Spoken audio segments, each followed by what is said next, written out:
ধন্যবাদ। আপনি যেমনটি বলছিলেন, আপনি জানেন যে রাজধানীর উত্তরার মাইলস্টোন মেইন ক্যাম্পাস যেটা রয়েছে, সেই ক্যাম্পাসে দুপুরে 1টা নাগাদ একটি বিমান দুর্ঘটনা ঘটেছে। ক্লাসরুমের উপরে আসলে বিমানটা পড়েছে বলে আমরা জানতে পেরেছি, এবং বিমানটি ছিল বিমান বাহিনীর ফাইটার বিমান এবং প্রশিক্ষণ বিমান বলা যায়।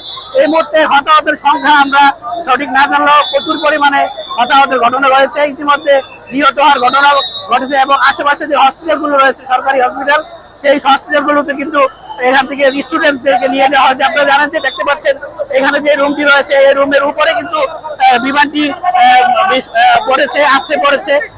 এই রুমগুলো ছিল, এই রুমগুলো মূলত ছিল ক্লাসরুম, এবং এই ক্লাসরুমের মধ্যে অসংখ্য পরিমাণে বাচ্চারা ছিল। ক্লাস চলতেছিল।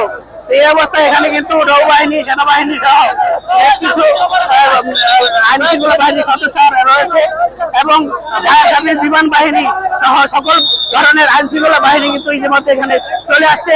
তো দেখা যাক পরবর্তীতে তারা কি ঘোষণা দেয়। এই ছিল আমার কাছে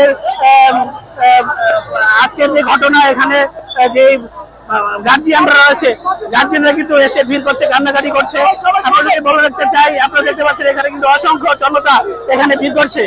তো এই ছিল আমার কাছে সর্বশেষ।